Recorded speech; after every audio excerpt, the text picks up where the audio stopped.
With just one final weekend left in Europe before flying back to Canada, I would fly from Madeira to the northern Portuguese city of Porto to explore northern Portugal and the neighboring Spanish province of Galicia before returning back to Canada.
An hour and 45 minutes later, I arrived here at Porto International Airport. Not quite sure what the plan's going to be from here. At least I'm back on the European continent. So even though I've been here many times before, I'm going to take transit here to the city center to check out the amazing waterfront of the Douro River.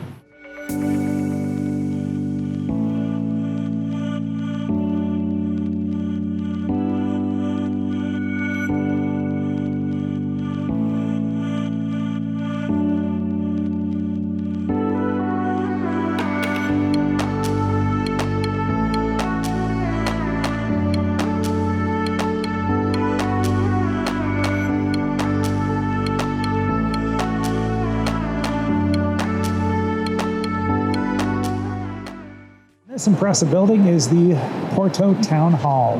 Very ornate building. You can see that the church is right in the background as well. All right, I am walking down towards the Douro River, which is about 200 meters away at this point. So all along the Douro River, you'll find the famous port wineries. Hallman and Sandeman are the top brands, I would say. And they're both along the river here near the Ponte Luiz I, or the Louis I Bridge. I'm gonna stop inside this place, Qeeo, where they sell pastel de nata. I tried some in Lisbon, but I want to try these as well. These are famous here in Porto.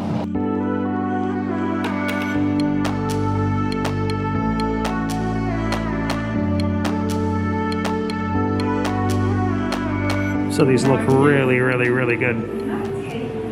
We're gonna try this thing out. Again, the pastel di nata from the Qeeo bakery. Bon appetit. This looks amazing, and it's like so gelatinous and great. They're not stale whatsoever. Oh, getting it in my mouth. Oh man, that's really good. So they're €1 each, or a 6-pack can be got for €6, of course. No discount for a multi-pack, but whatever. Wow. The pastry is so buttery and rich. Really, I guess, a toasted butter flavor. And the cream is just perfect. Perfect custard cream. Topped with that edge of cinnamon. Really good. And if you ever find yourself here in Porto, definitely come down. It's just about, I don't know, was it 2 blocks south of São Bento Station? So really, really, really convenient and excellent. We're coming up on the riverfront. Beautiful steep streets and some really historic architecture. Absolutely beautiful views from down here. One of my favorite cities for sightseeing in Europe. And you'll see why in just a few seconds. This reminds me a lot of the Alfama district in Lisbon. You can just see like the dilapidated beauty of it all and that mosaic work on the very front. You can see that typical Portuguese blue and white tiled mosaics on some of the buildings. So I'll give you guys the view that proves that Porto is one of the most beautiful cities in Europe. Absolutely stunning views of the city along the riverbank.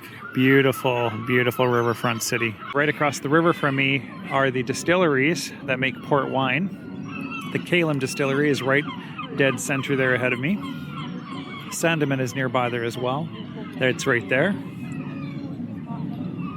You can also see the teleferico, or the cable car, stretching its way across the riverbank there, heading up to the top of this small hill. And the stunning Louis I Bridge.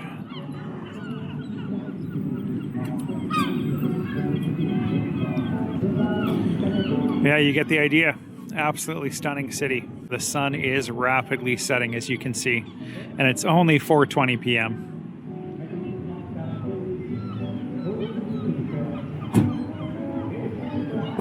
There's a little pathway that leads all the way down to the river shore, and it is absolutely covered with algae, so it's actually very slippery, and I could actually fall, so I gotta be really careful. It looks like they offer some river tours, of course, but most of them are not running, it seems. All out of season, I'm guessing.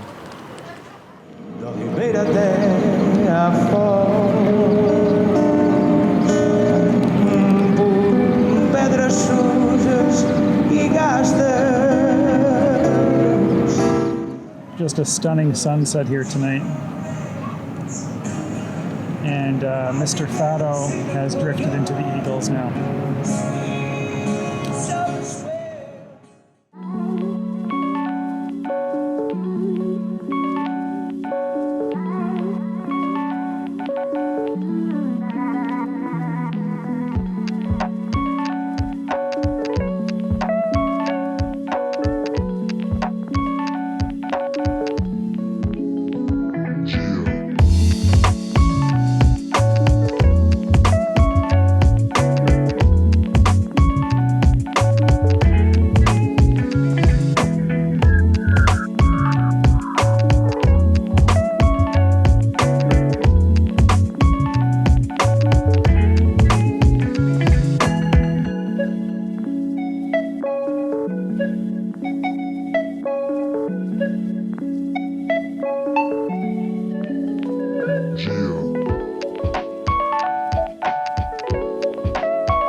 That wraps up my time here in Porto.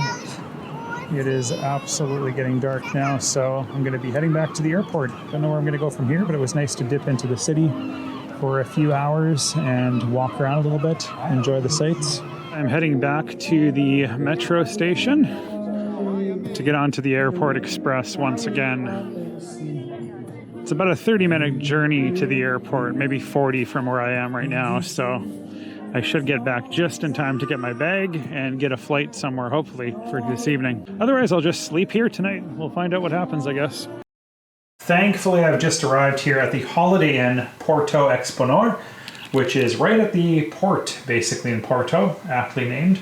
This is the room. Pretty standard.